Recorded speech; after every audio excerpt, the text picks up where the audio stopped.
Les deux types de colère. Donc, c'est le titre de l'enregistrement d'aujourd'hui qui est fait lors du mois de juillet de l'année 2024.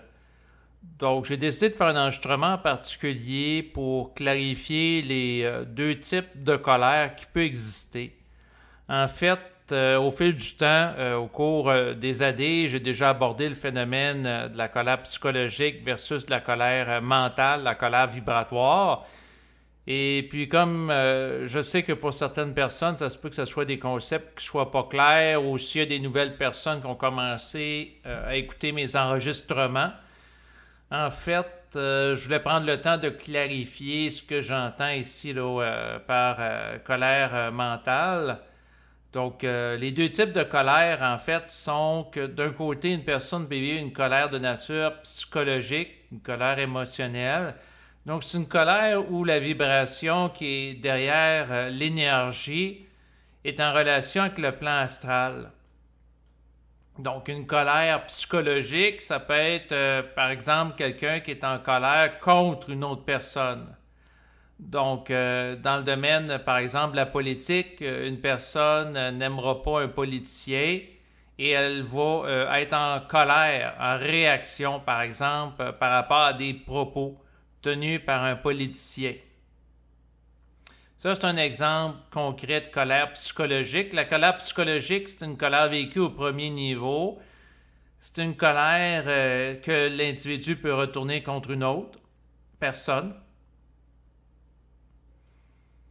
Donc, la colère psychologique, c'est un niveau de colère, tandis que la colère mentale, la colère vibratoire, est en relation avec une activation d'énergie qui est en relation par rapport au rapport que la personne a avec son esprit. Dans le phénomène de la colère mentale, l'esprit de l'individu passe. Et la fonction de la colère mentale, c'est une colère qui vise un dévoilement.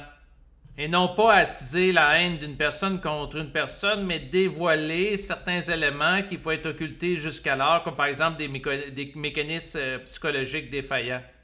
Donc, c'est une colère qui va amener une forme d'éclairage sur une situation, sur un événement, sur les forces aussi qui sont derrière les individus.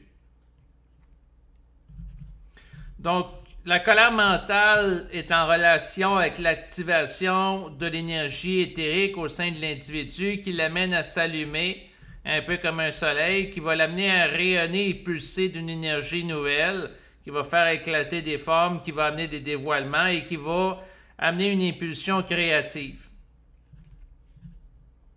Tandis que dans la colère psychologique, il y a un phénomène d'escalade psychologique qui peut se produire, d'enlisement aussi, dans le sens qu'il y a des gens qui vont être les supporters d'un parti politique, des gens opposés qui vont supporter le parti adverse. Donc, si on pense à deux super partis politiques, comme on peut le voir aux États-Unis, les démocrates, les républicains, et il y a des gens qui sont dans un camp et qui vont être en colère contre l'autre et vice-versa. Naturellement, l'escalade de la colère vécue peut amener éventuellement des propos injurieux, voire des comportements criminels, comme par exemple la tentative de meurtre de quelqu'un qui va se présenter pour être le président des États-Unis.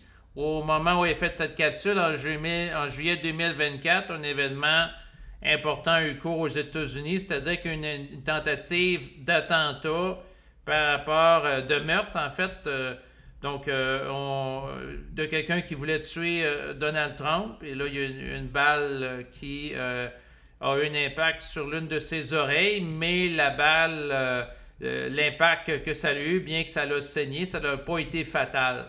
Et c'est sûr que par rapport à un événement comme ça, bien, il y a des forces qui se sont manifestées. Donc, il y a des forces de camp, d'égrégores d'énergie. Le Parti républicain a un égrégore, le Parti démocrate a un égrégore aussi, et il y a des gens qui ont un rapport polarisé à la politique à un point tel que, naturellement, ça peut amener des tentatives de meurtre. Est-ce qu'un événement comme ça, en tant qu'individu, me surprend pas du tout? Mais pour en revenir au sujet, de la colère au premier niveau. Donc, ça peut être une personne qui déteste tellement une autre personne qu'il va chercher à la tuer. Et la personne qui est chevauchée par l'astral, eh bien, ce qu'elle va faire, c'est que elle pense que c'est elle qui pense. Elle n'est pas consciente que la pensée n'origine pas d'elle.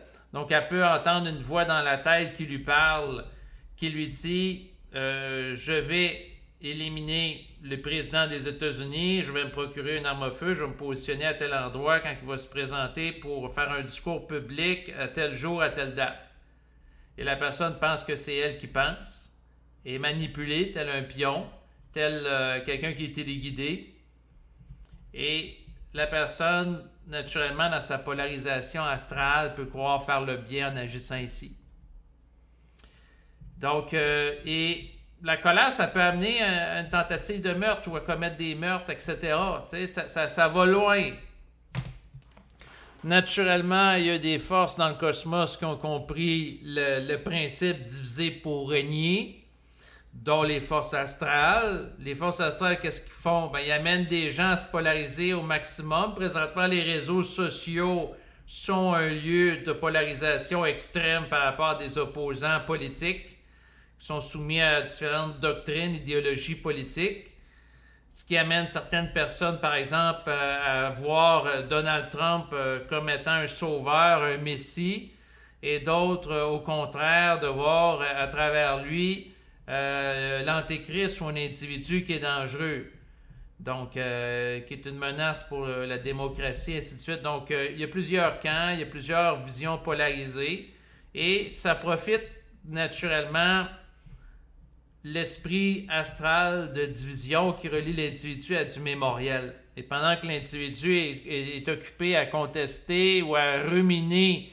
des pensées de colère par rapport à d'autres personnes, à réfléchir, il n'est pas occupé à contester la domination astrale qu'il chevauche et qui peut l'amener à avoir de tels comportements à son détriment, dans le sens que quelqu'un qui, par exemple, se fait arrêter parce qu'il a tenté de tuer un président des États-Unis, naturellement, la personne elle risque d'avoir une peine importante de prison. Par la suite, ça risque de nuire à sa réputation et à son insertion en emploi, à sa vie amoureuse, et ainsi de suite. Les retombées sont extrêmement lourdes. Mais il y a des gens qui sont aveuglés par l'astral le temps de commettre une action d'une très grande gravité. Mais pour en revenir à l'essence du commentaire, c'est qu'il y a deux types de colère. Et tout ça, c'est subtil parce que dans la psychologie conventionnelle, cette distinction entre la colère psychologique et la colère mentale n'est pas faite. Et il y a des psychologues qui vont dire de nourrir de la colère, c'est malsain systématiquement. Oui, certes, si la personne nourrit de la colère par rapport à d'autres personnes, puis elle pense tout le temps à ça, puis elle est extrêmement tendue, c'est sûr que ça ne l'aide pas à se détendre. Ça, c'est clair. Par contre, il y a un autre niveau de colère qui fait éclater de la forme, mais que la psychologie contemporaine, au moment où je vous parle, n'a pas intégré. Et là, ce qui arrive, c'est que toute la colère est mise dans le même bain, alors que ça ne devrait pas être le cas. On va mettre, par exemple, la joie dans le même bain, ainsi de suite, mais des subtilités, mais ça va se découvrir au fil du temps. Et c'est sûr que la personne qui possède un savoir par rapport à certaines choses, comme les différents niveaux de colère, c'est un savoir qu'elle a. C'est sûr que la société évolue à son rythme, puis chaque chose doit être développée et dévoilée collectivement en son temps. Mais ce qui est important, c'est que l'individu, dans le fond, réalise que la fonction occulte de la colère mentale, c'est que la personne ne se fasse pas chier par le phénomène de la pensée, puis être lucide que la pensée n'origine pas d'elle, et qu'à ce moment-là, elle peut contester en utilisant la puissance de la colère en force de volonté, l'entité ou la conscience qui est derrière certains types de pensées pour lui amener à dévoiler différentes choses ou à lui parler intelligemment. Donc la colère supramentale cherche, en étant utilisée consciemment, à amener l'individu à sortir de la désinformation psychologique involutive, subliminale et inconsciente qui lie la personne au plan astro. La colère mentale sert à sortir l'individu de l'hypnose de masse. Et changer de comportement aussi. Donc, puis d'avoir une lucidité par rapport à ce qui se passe. Là, présentement, si par exemple, il y a un attentat qui est fait contre un président des États-Unis, il y a plein de monde un peu partout qui vont être en colère, les supporters de Donald Trump aux États-Unis, parce que, je veux dire, sa vie a été mise en danger. Donc, les médias ont désigné, au moment où je parle, le présumé coupable, le présumé tueur. Et qu'est-ce qui arrive? C'est que l'énergie de la colère psychologique va être canalisée par rapport à la foule, par rapport à la masse, vers cet individu. Mais moi, ce qui m'intéresse, puis dans le fond, quelqu'un pourrait passer son temps à haïr cet individu-là, mais ça ne changera pas le passé puis le geste qu'il a commis. Moi, ce qui m'intéresse, c'est de regarder la mécanique psychologique qui amène une personne à commettre une telle action, puis d'être capable d'être lucide par rapport à ce qui se passe. Dans le sens que de passer du temps à haïr un individu spécifique, c'est pas un signe d'intelligence parce que la personne pourrait utiliser ce temps-là pour s'émanciper sur le plan psychique ou dans sa vie personnelle. Tu sais, la personne, au lieu d'étudier les placements boursiers ou étudier, par exemple, un livre pour faire des recettes qui favorisent sa santé, ben non, elle va passer le temps à écouter des chaînes de bulletins de nouvelles en continu où ce qu'on remet au ralenti des scènes où il y a eu un attentat pour tuer un président des États-Unis au ralenti. Mais c'est de voir l'allocation du temps qui est faite. Mais sinon, au niveau, je vais revenir au niveau du principe de la colère mentale. La colère mentale cherche, dans sa fonction, à amener l'individu à arrêter de vibrer à la colère psychologique, puis être dans une dynamique de contestation de la vibration de l'astral, qui est derrière la manipulation d'individus inconscients qui servent de pion pour commettre des attentats terroristes, et aussi derrière la manipulation médiatique pour centrer l'attention, canaliser les énergies de la masse par rapport à certains individus donnés.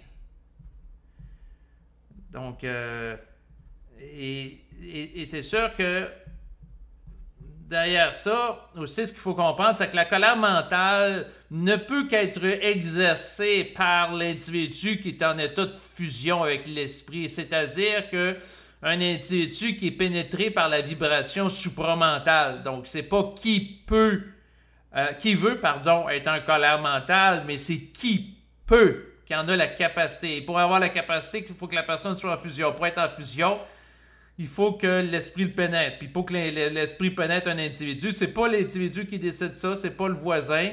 Puis quand même bien que je voudrais que, par exemple, une personne de mon environnement entre en colère mentale, c'est pas moi qui peux le décider. Ça prend une activation d'énergie. Et pour que l'activation d'énergie se passe, il faut que la personne soit mise en vibration avec cette énergie-là. Et la fonction de la colère mentale cherche à amener l'individu à contester l'astral en lui et contester toute forme de colonisation psychique de l'astral qui pourrait se faire pour l'amener à perdre de l'énergie.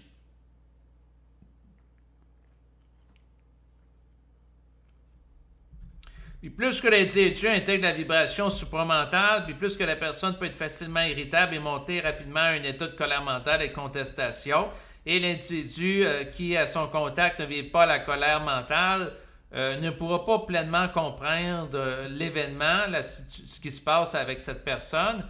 Il pourrait aussi, dans le fond, être indisposé sur le plan vibratoire parce que la vibration de la colère mentale peut être plus grande que la vibration de la colère psychologique que la personne peut vivre.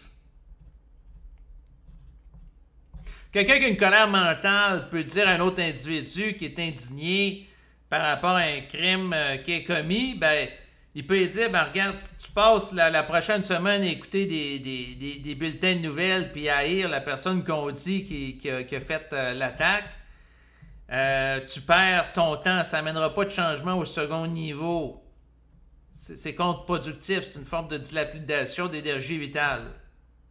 Là, la personne peut sentir qu'il y a une vibration forte qui passe, mais si la personne n'a pas le principe du feu psychique, eh bien, elle peut momentanément bénéficier de cet éclairage en disant « Ouais, c'est intelligent, mais la minute que l'autre n'est plus là, puis la personne tombe sous le joug de rumination anxieuse ou psychologique, ou de pensée réfléchie qu'elle nourrit sous influence astrale, elle va être récupérée par l'astral, puis elle va se remettre à haïr l'individu qui est désigné par les médias comme étant le méchant. Et ça sert à un système énergétique, ça. Mais ce qu'il faut comprendre, c'est qu'on cherche à un certain niveau à nous garder occupés, à haïr des personnes au niveau psychologique, au lieu d'utiliser notre énergie pour nous émanciper psychiquement du contexte involutif, être capable de s'en détacher d'une manière intelligente et à s'occuper intelligemment de notre vie plutôt qu'être dans les rebondissements dramatiques, médiatiques orchestrés par des forces astrales pour nous sentir visités par procuration à travers des bulletins de nouvelles ou des personnages de science-fiction ou des histoires qu'on nous raconte. Pour ce qui est de deux types de colère, je regarde s'il y a des choses à rajouter par rapport au type de colère. La colère mentale, c'est une vibration qui se comprend peu ou très mal par l'individu qui vibre d'une manière psychologique, car ne faisant pas partie de son modus operandi. La colère mentale peut créer des chocs qui peuvent amener des changements vibratoires.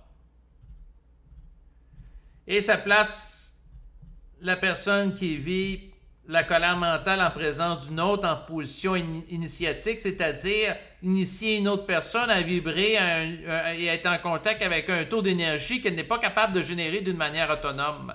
Et là, à ce moment-là, l'astral qui gravite autour de la personne, c'est-à-dire son bagage mémoriel et des entités, peuvent être indisposées par ça et ça crée des résistances.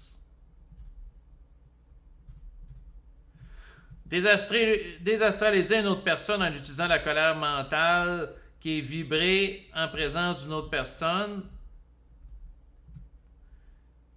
ça implique à un certain niveau des combats occultes. Parce que l'astral ne veut pas perdre son emprise et l'énergie mentale, l'énergie de l'esprit cherche à pénétrer le territoire psychique.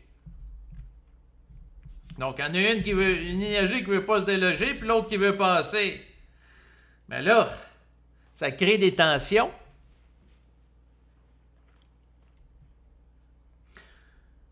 Mais sinon, par rapport aux deux types de colère,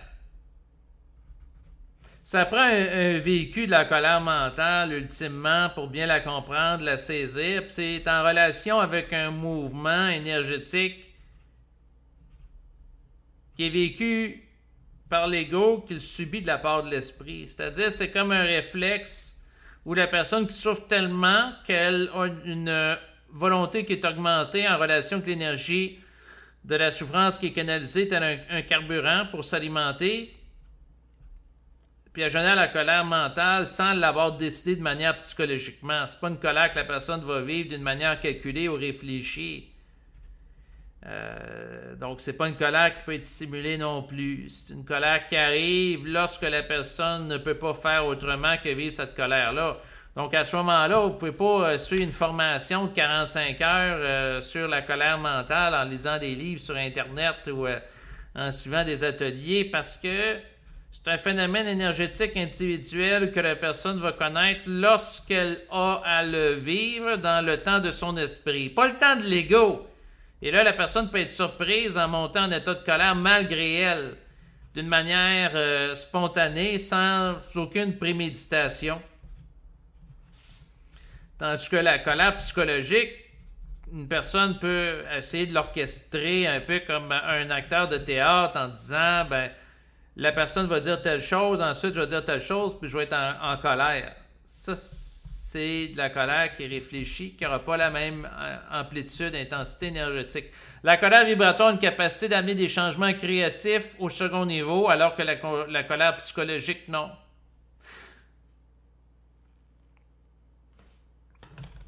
Et c'est sûr qu'une des fonctions qui va surprendre les individus, c'est le fait que la colère mentale, c'est amener un éclairage, c'est amener de la lumière sur un sujet, une compréhension, une capacité de voir plus clair. Alors que dans le domaine psychologique, on va dire, ben, si tu te mets en colère, la colère va t'aveugler puis tu verras pas clair. Certes, si la personne est possédée par une émotion qui la dépossède de sa capacité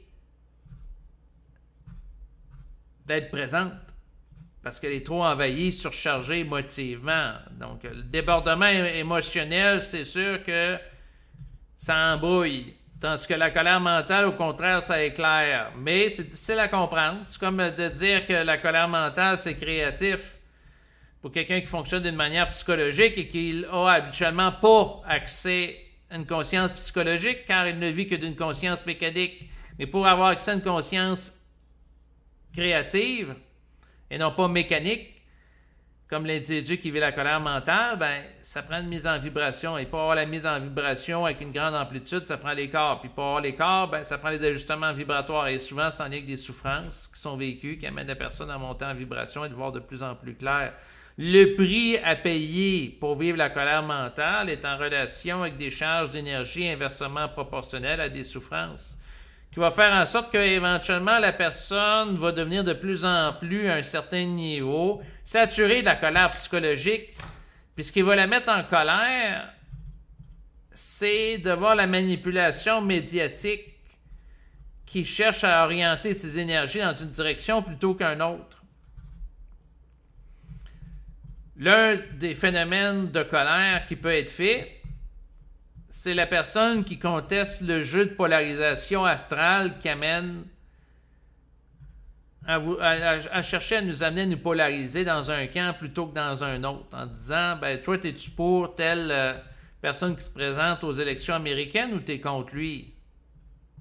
La personne peut répondre, ben, j'observe qu'est-ce qui se passe, je suis ni pour ni contre.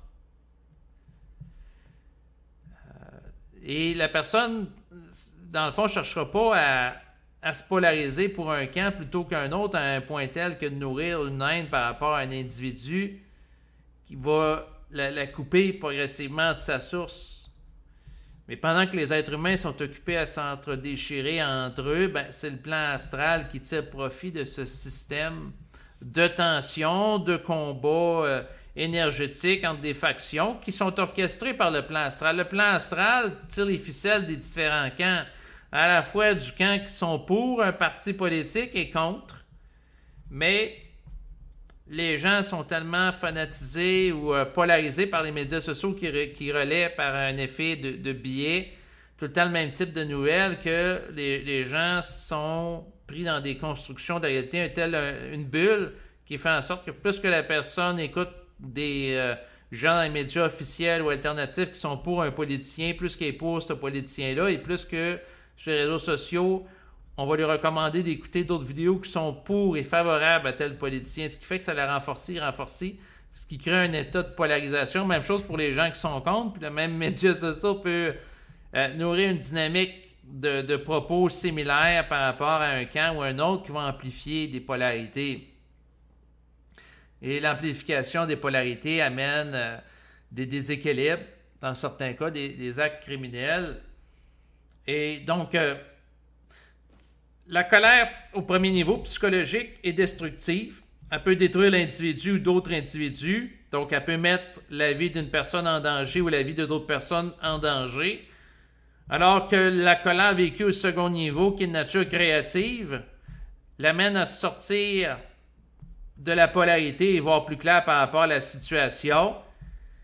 Et oui, être destructive sur le plan de la destruction de la forme, mais d'avoir accès à une compréhension créative qui sort la personne des jeux de polarisation et crée une forme de détachement en relation avec une capacité d'une captation d'une dimension individuelle impersonnelle qui amène une perspective qui est plus objective par rapport à une situation, un événement.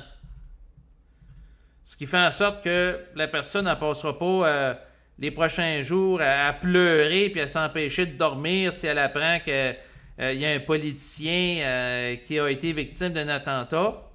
Puis elle ne va pas non plus s'en réjouir. Elle va être capable de regarder les choses froidement, en constatant les faits, en constatant l'état de manipulation qui a toujours cours sur Terre, dans l'esprit des gens, et qu'à quelque part, la Terre, c'est pas un milieu qui est sécuritaire. C'est un milieu où la personne doit être aux aguets. Pourquoi? Ben, parce qu'en tout temps, des individus sous emprise astrale sont un peu à l'image de bombes qui peuvent exploser quand inconscientes et sous l'influence de forces qui les échappent à leur conscience. Tant que cette condition évolutive existe, c'est-à-dire que des individus qui n'ont pas une conscience intégrale sont présents, ben, ça fait que la Terre, c'est un lieu dangereux. Ça fait que c'est un lieu où il peut y avoir des attentats pour tuer des présidents, des attentats terroristes, et ainsi de suite. Et ça, c'est le corollaire de l'involution. Parce que les gens n'ont pas la capacité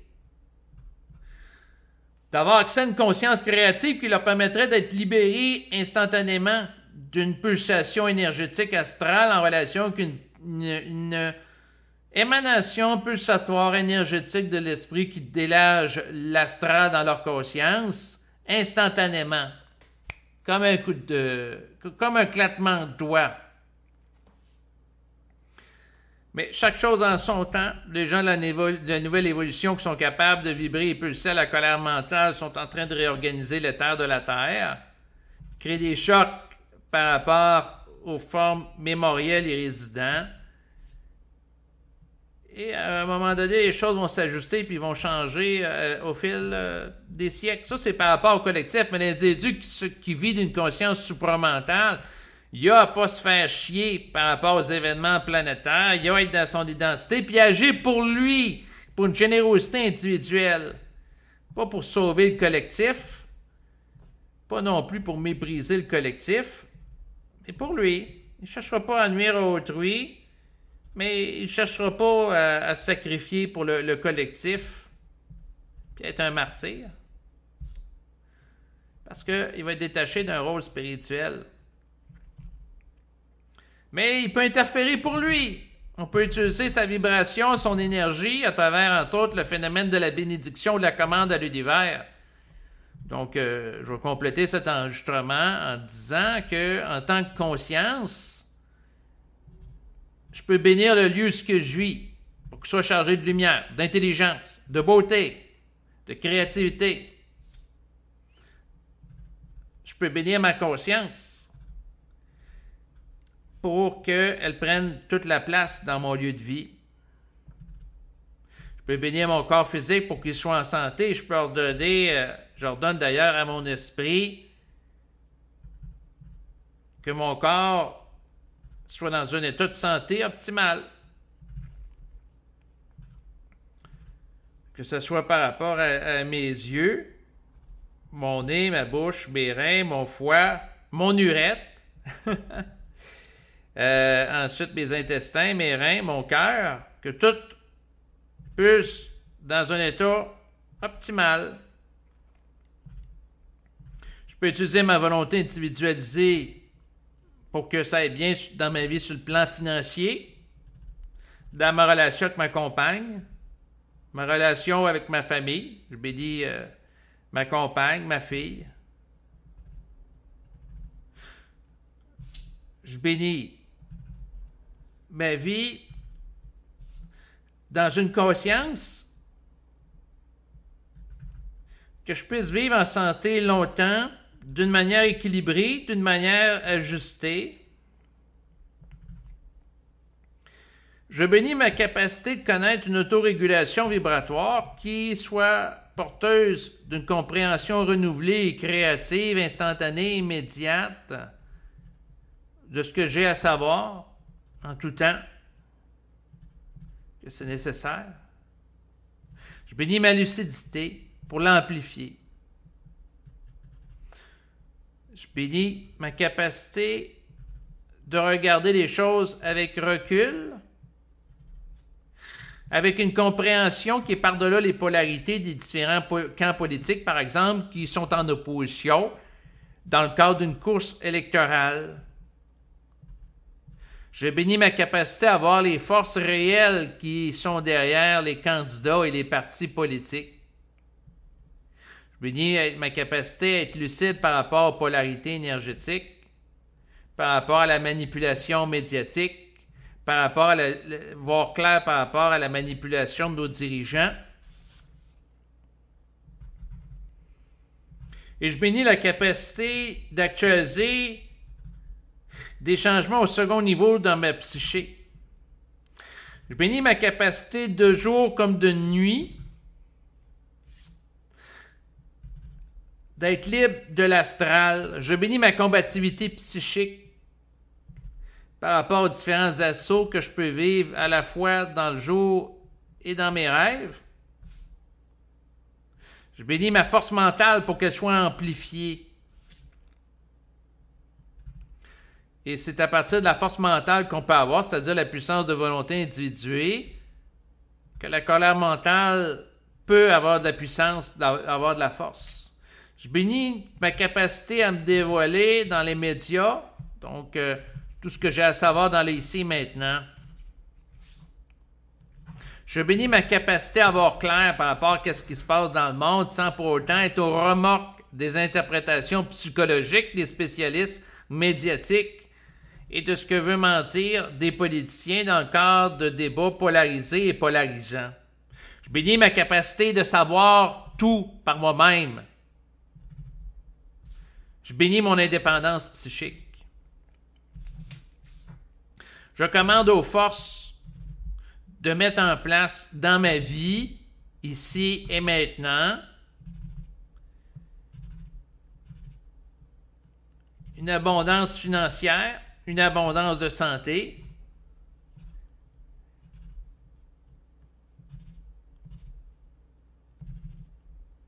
pendant que je parle, je fais des barres de gauche à droite, puis là, il y a des idées qui émergent. Mais ça revient depuis tantôt. Je bénis mon unité avec mon esprit, mon ouverture à ma conscience. Je bénis le tourbillon d'énergie que je peux capter et canaliser dans le moment présent pour m'éclairer sur la nature réelle de mes besoins et la portée réelle de mes paroles. Puis pendant que je bénis, il y a des réponses qui émergent.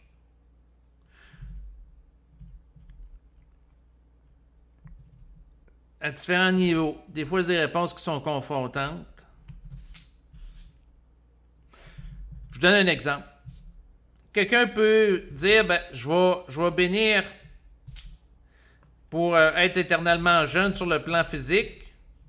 Or, ça peut lui dire intérieurement, écoute, ton mandat, c'est pas de rester sur Terre d'une manière éternelle, mais c'est plutôt de vivre sur Terre le temps d'une intégration de conscience et d'ajustement énergétique que tu peux vivre compte tenu du contexte et de vivre un optimum par rapport à ce niveau-là. Ce que ça me dit, c'était mieux de bénir le temps que tu as à être sur Terre de manière à ne pas te faire chier par la vie, compte tenu du contexte, compte tenu des potentialités inhérentes au corps biologique qui peut être changé ou altéré à un certain niveau.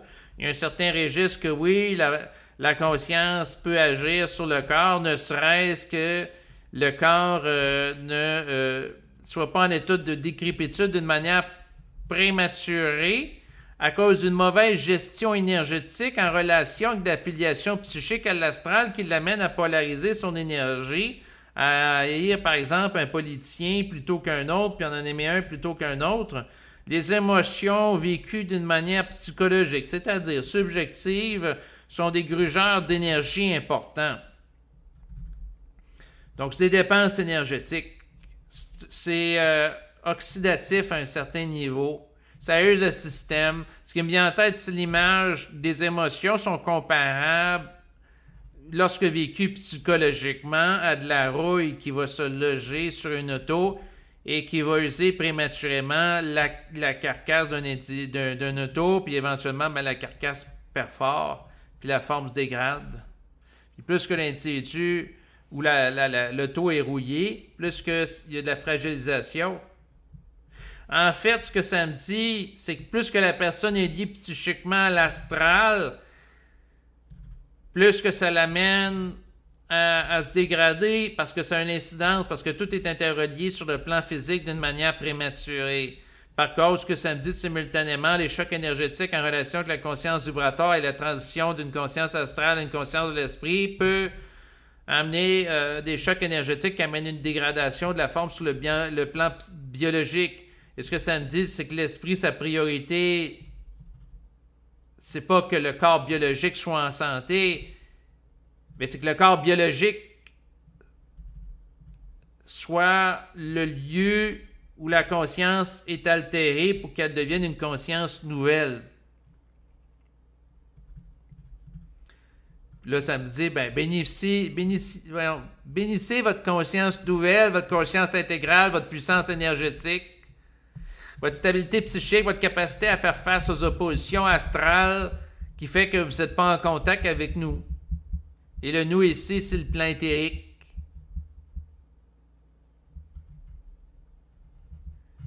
Ce que ça me dit, ben, c'est à chaque fois que je suis en contact avec la colère mentale, je suis en contact avec le plan éthérique, c'est instantané, c'est immédiat. Le plan éthérique cherche à rétablir l'ordre, sa puissance énergétique lui en confère l'autorité et l'individu qui est porteur d'une parole vibratoire, l'autorité d'ajuster un individu qui est soumis, assujetti à un individu qui vit d'une colère astrale, car la vibration plus forte va réguler celle qui a moins de puissance énergétique.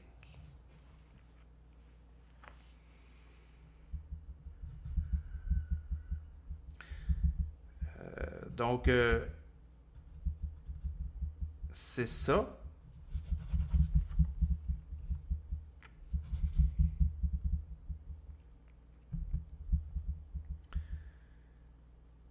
Ce que ça me dit, c'est que les changements que la personne a à vivre, elle va y vivre. C'est juste une question de temps. Donc, les gens n'ont pas à se préoccuper outre mesure par rapport aux notions de colère mentale ou de colère psychologique et surtout pas gaspiller du temps à les réfléchir. Donc, parce que sans ça, ça devient de la perte de temps. C'est intéressant de comprendre les modalités d'énergie derrière ça. Parce que c'est ça qui amène des changements d'état d'être fondamental, radical, et un changement du modus operandi, c'est-à-dire comment que la personne fonctionne au quotidien dans sa psychologie et sa psyché.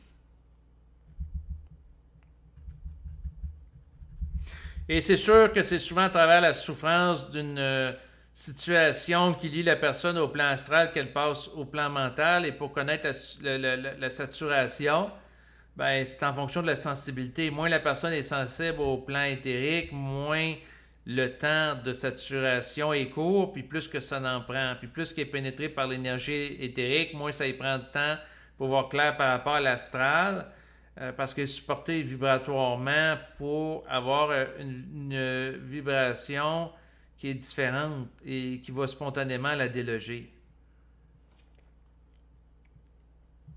En fait, ce que ça revient à dire, c'est que la vie est en relation avec des cercles vicieux. Plus que la personne est inconsciente, plus c'est difficile pour elle de sortir de son inconscience.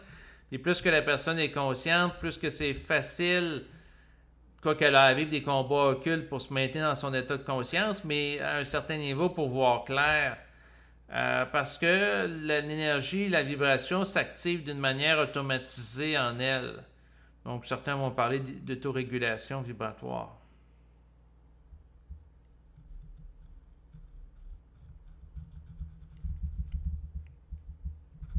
Sinon, moi, en tant qu'individu, avec ma volonté individuelle, qu'est-ce que je veux pour en revenir en relation avec l'histoire de la bénédiction, donc de chercher à tirer la couverte de son côté. Tout le monde cherche à le faire, pourquoi pas nous-mêmes? Donc, je suis de cet avis-là, pour en revenir à du fondamental. Je veux que ma vie familiale soit agréable, des relations agréables avec des gens de mon entourage, harmonisées. Donc, c'est ce que je commande, c'est ce que je cherche à mettre en place en utilisant mon énergie. Bien entendu, il peut y avoir des énergies adverses ou des gens qui font rien. Mais là, s'il y a des gens qui font rien, c'est comme l'intentionnalité préétablie qui va régir la nature du rapport quand la personne est comme dans un état où elle n'a pas de préjugés ni rien. Donc, elle se laisse dans le fond, un bateau qui se laisse porter par le flot au gré des événements. Donc, c'est sûr que par rapport à ça, la personne suit les événements. Dans un sens, quelqu'un pourrait dire, ben, tu veux polariser ta vie en fonction de ta conscience pour avoir la santé, parce que la santé, c'est une polarité, que ce soit la santé physique, émotionnelle, financière. Oui, dans un sens, c'est de la polarité, mais dans un sens, c'est de la polarité dans le fond, qui est en relation avec une portée pratique dans ma vie, puis plus que je deviens conscient, moins je vais me faire chier, puis ça me prend un équilibre à ce niveau-là pour être dans la paix de l'esprit. Donc, ce que j'aspire, c'est pas passer mon temps à réfléchir, puis dire « Ah, c'est pas drôle, il y a une fusillade aux États-Unis, il y a eu ci, il y a eu ça, ya. » Non, Chris, je veux pas passer du temps à m'apitoyer sur le destin de l'humanité. Je veux passer mon temps à agir concrètement dans ma vie pour être bien dans ma peau et en complémentarité avec ça, agir d'une manière occulte, à l'être aussi. Donc, puis la paix, ça se préserve. Faut pas penser que parce qu'à un moment donné, vous vibrez à de la paix de l'esprit suite à un état de colère mentale qui crée un vide mental momentané, que l'astral ne reviendra pas au galop. Elle peut revenir à galop à plusieurs reprises. Et là, ça devient à développer une force de composer avec des tensions énergétiques. Et tant que l'individu sur Terre et que l'astral existe, est en puissance et qu'il y a des forces adverses, ben, vous êtes en situation que vous vouliez pas de combat psychique à mesure que la colère mentale se développe.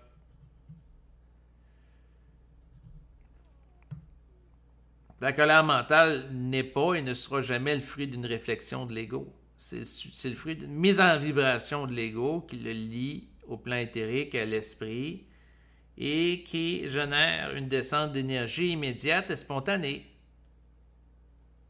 Et la colère mentale donne accès à une capacité de vision grandissante qui amène une dépollution des formes astrales dans la psyché, qui fait éclater les mémoires, les préjugés, les voiles. C'est une colère de dévoilement.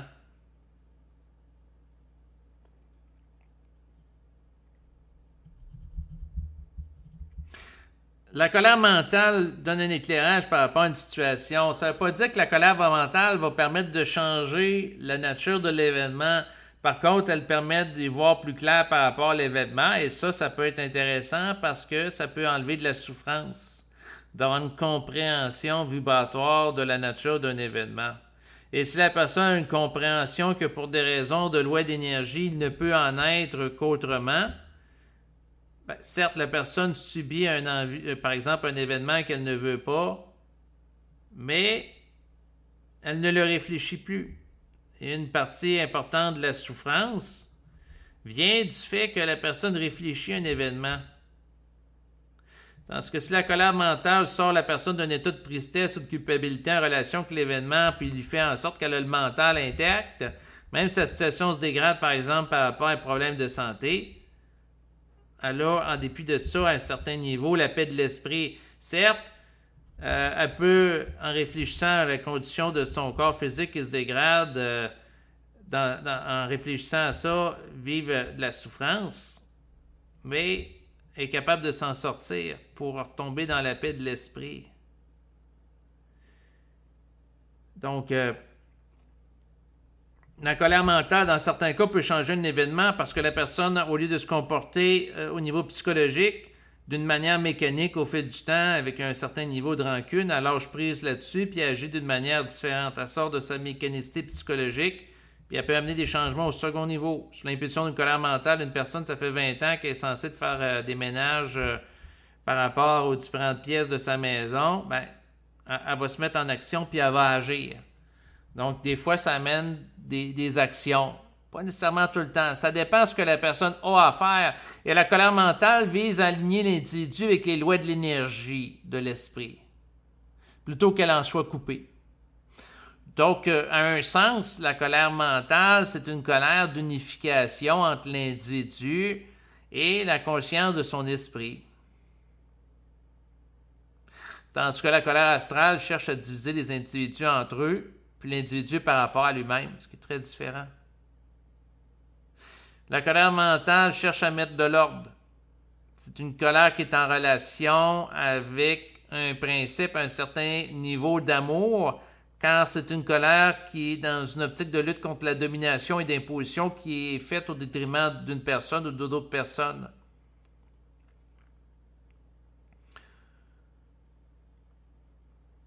La colère mentale est porteuse d'un ordre nouveau, tandis que la colère astrale est porteuse d'un chaos en relation avec du mémoriel ancien et de désordres du passé qui sont amplifiés. La colère mentale peut amener un changement au sein de l'individu, puis éventuellement par rayonnement de gens interposés, faire boule de neige et avoir une incidence sur le collectif. La colère mentale peut amener des changements au niveau planétaire et cosmique en profondeur. La colère astrale n'a pas cette portée.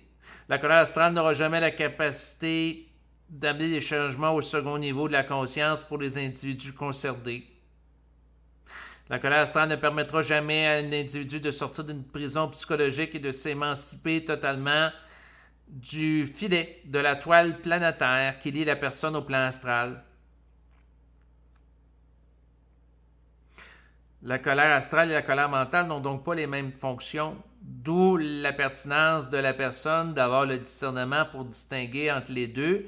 Et pour être capable de distinguer entre les deux, habituellement, la personne, il faut qu'elle ait un véhicule sur lequel s'appuyer, qui la lie au plan éthérique, qui lui permet de pulser, ne serait-ce que momentanément, la colère mentale, pour être capable de la reconnaître consciemment. Pourquoi la colère mentale crée un état de vide de réflexion alors que la colère astrale amplifie, accentue la dimension réflexive? C'est que la colère mentale fait éclater la forme pour libérer l'énergie qui s'y rapporte. Et quand la personne vibre la vibration de l'esprit, il n'y a pas d'entrée astrale possible car la personne s'habite, elle est présente à son corps, à sa conscience. Donc, elle ne laisse pas la place libre pour des parasites à y entrer. Le travail avec l'esprit et l'utilisation de la colère mentale demande une vigilance constante, une grande capacité de contenance énergétique, sans la perdre. Le prix à payer pour une personne qui vivrait, par exemple, la colère mentale en relation avec des gens du collectif, c'est l'incompréhension. Car, comme il a déjà été dit, le semblable ne peut être connu que par le semblable, et ça prend une personne qui a déjà vécu le phénomène de la colère mentale pour en comprendre une autre qui vit le phénomène.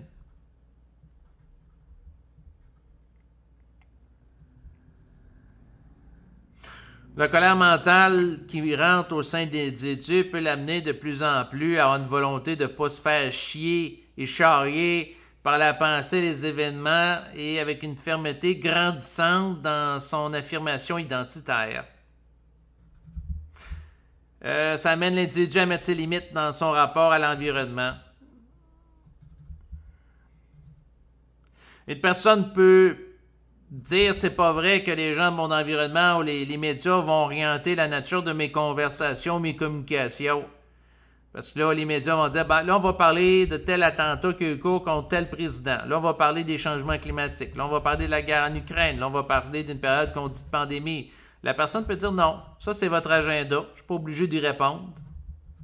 Foutez-moi la paix.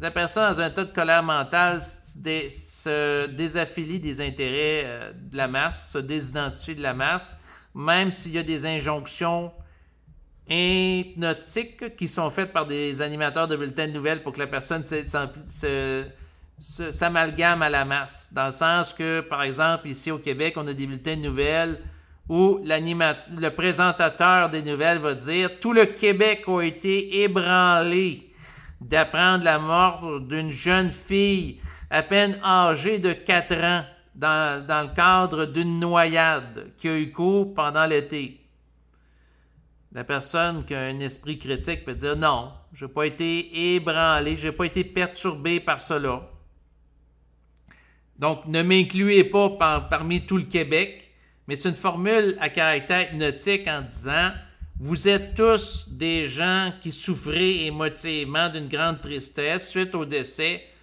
d'une jeune fille dans le cadre d'une noyade, suite à une baignade entre amis qui a mal tourné.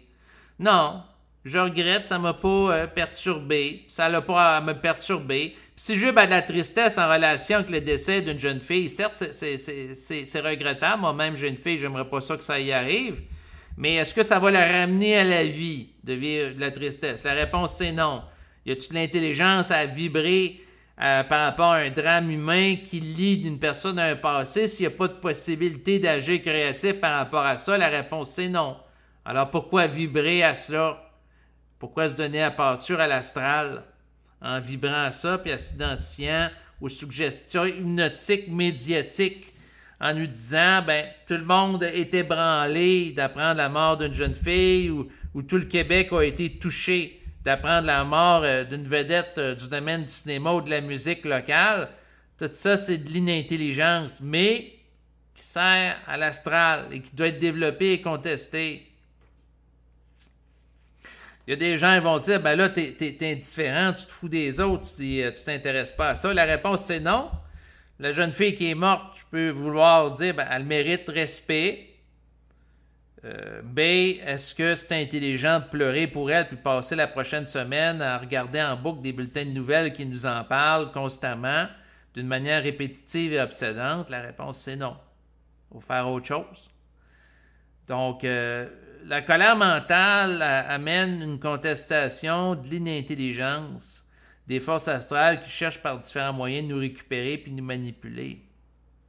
La personne qui entre en colère mentale, ça peut être d'agir ne serait-ce que de façon à arrêter de dilapider ses énergies vitales en se souciant de choses qui ne la concernent pas. Puis, quelqu'un qui vit un état de colère mentale peut paraître égoïste en disant « ben toi, tu te fous des autres, tu te fous de la personne qui est de la jeune fille qui est morte d'une noyade. » La réponse, c'est non. C'est pas nécessairement qu'on s'en fout. C'est une perspective de nourrir de l'émotionnel qui, à un certain niveau, est retardataire. C'est de voir par rapport au jeu, mais très peu de gens le voient. La preuve, les mêmes techniques de manipulation sont utilisées d'année en année. Je regarde des bulletins de nouvelles au moment où je vous parle, en 2024, en 2020, en 2015, 2010. C'est sensiblement les mêmes techniques pour récupérer les individus qui donnent les mêmes bénéfices à l'astral. Les êtres humains sont à l'image qu'on avait vu dans le film La Matrice, le premier film où les gens sont des batteries dont leur énergie vitale sont vampirisées par des forces qui les réchappent. Dans le film La Matrice, c'était des robots qui se connectaient sur les individus un peu à la manière de ventouses pour leur puiser leur énergie. Ben, c'est la même chose par rapport aux êtres humains et les réalités occultes. Et pour sortir de ça, ben, il faut se désaffilier de toutes ces connexions qui nous vampirisent les énergies en coupant les liens un à un. Puis ce qui amène ça, ben, c'est naturellement l'utilisation de la colère mentale. Mais la personne ne sera pas bienvenue en société pour aborder le sujet qui est voilé à beaucoup de personnes. Ça va être plus un vécu individuel. À l'heure actuelle, dans les médias de masse, on vous parle pas de l'importance de la colère mentale comme force énergétique qui a un rôle émancipateur pour l'individu qui connaît un processus de conscientisation, n'est-ce pas? Il y a quelques personnes qui en parlent sur Internet. Naturellement, les gens ne sont pas nécessairement bien vus, valorisés, à la différence de médias de masse. Mais c'est comme ça, c'est ainsi la vie. C'est sûr, si vous appréciez en passant mes enregistrements, vous êtes les bienvenus pour me faire parvenir une contribution financière via les services de paiement sécurisés que sont Interact et également PayPal.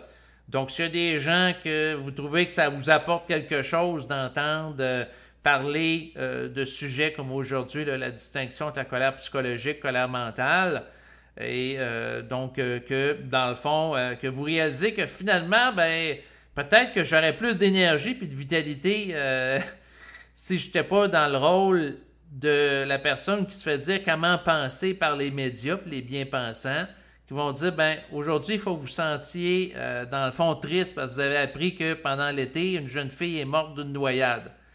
Donc, si la personne dit non, c'est pas vrai que le média va conditionner ma façon d'être et vous trouvez intéressant l'idée de contester ça, ben, c'est sûr que vous pouvez m'apporter votre soutien énergétique à un certain niveau, parce que l'argent, c'est une forme d'énergie. Ce sujet en bas de l'enregistrement présent, vous allez avoir les infos qui sont inscrits par rapport aux services de paiement sécurisés que sont Interac et également PayPal que vous pouvez, dans le fond, utiliser à cette fin. Donc, je vous remercie de votre écoute et je vous dis à bientôt. Au revoir.